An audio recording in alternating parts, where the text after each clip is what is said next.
हाय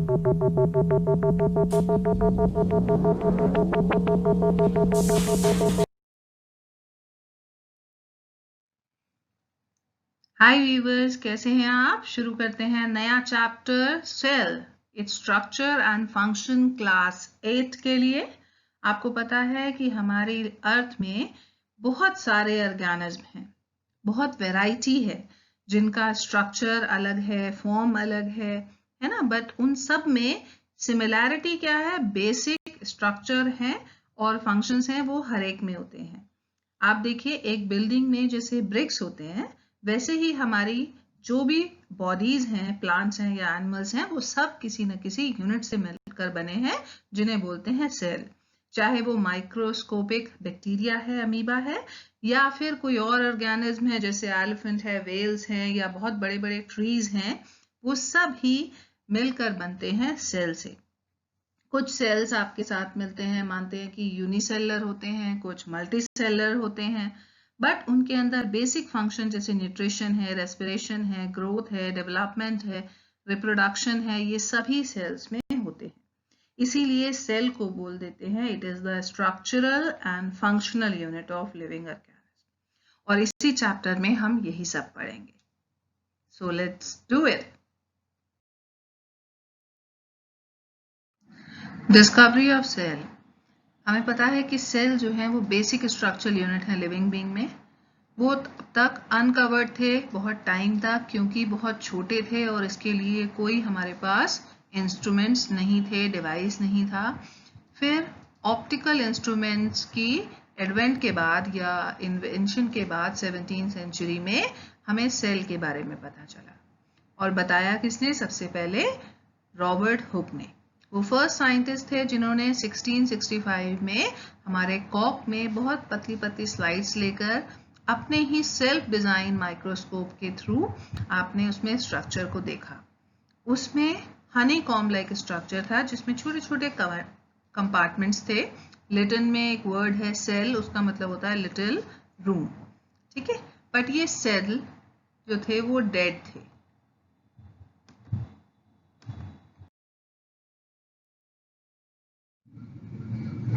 cell की discovery के बाद, ठीक है, नियर अबाउट 170 ईयर्स के बाद पहली बार दो साइंटिस्ट, एक थे शिचवान और एक थे स्लाइडेन, ठीक है।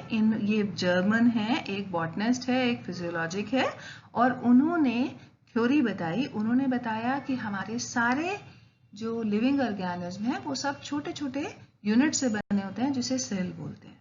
सेल क्या है? It is the structural and functional unit of life, ठीक है। ये दो पॉइंट बताए थे शिचवान और स्लाइडेन ने। फिर उसके बाद एक और पॉइंट उसमें ऐड किया, वो किया रुडोल्फ वर्च्यू ने, ठीक है। 20 साल बाद उन्होंने उसमें ऐड किया। उन्होंने क्या कहा कि हर एक सेल जो हमारे पास है वो किससे बना है? वो एग्जिस्टेड वन से बना है। all the cells arise from the pre-existing ones, ठीक है। तो 3 पॉइंट हो गए आपके सेल थ्योरी में।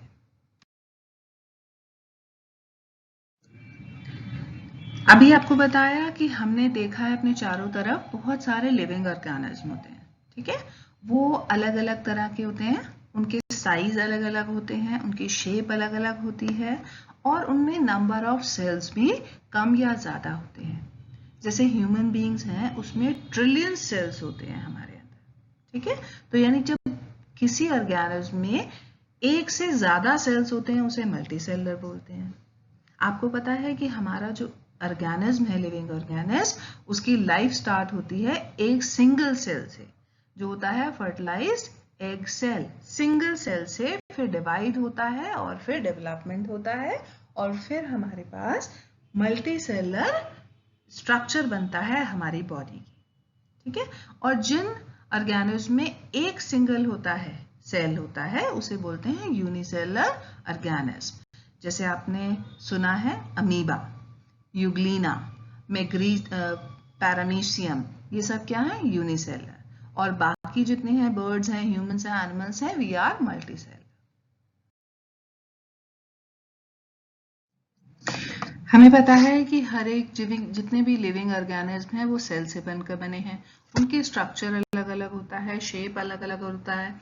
तो उसी तरह से सेल्स के जो शेप हैं वो डिफरेंट होते हैं। मे बी राउंड है, मे बी स्फेरिकल है, लॉन्गेटेड है, लॉन्ग और पॉइंटेड भी हो सकते हैं, स्पिंगल शेप भी हो सकते हैं। आप स्ट्रक्चर देखिए, यहाँ पर आरबीसीज हैं, अमीबा है, नर्व सेल हैं, मसल्स सेल्स हैं। ठीक है, इनके साइज अलग अलग होते हैं। जो सबसे छोटा सेल है वो है हमारा बैक्टीरिया, जिसे बोलते हैं माइकोप्लाज्मा। ठीक है, ये 0.1 से लेकर 0.5 माइक्रोमीटर भी होता है, मतलब 10 टू द पावर -6। ठीक है, और जो सबसे बड़ा सेल होता है वो है हमारा egg of N ostrich. 170 millimetre into 130 millimetre size है उसका। Fine.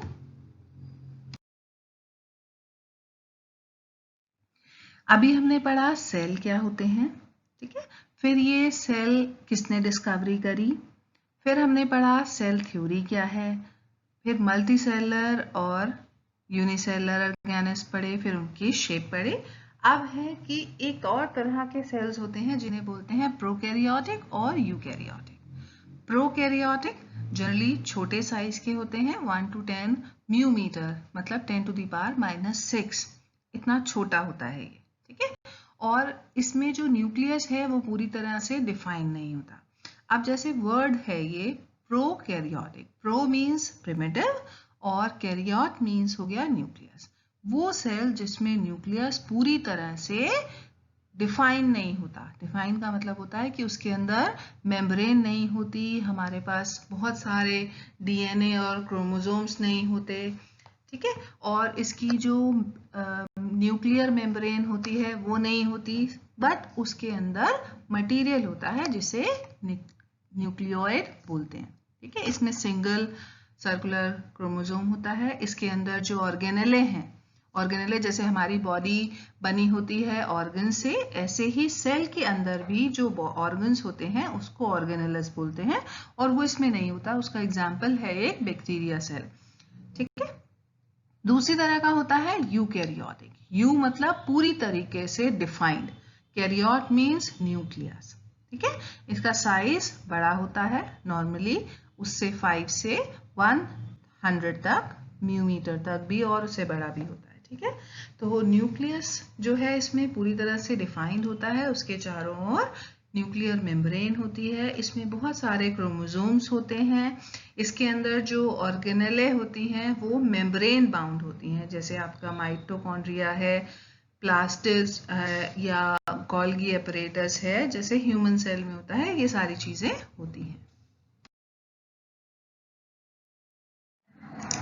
Please like, share and subscribe.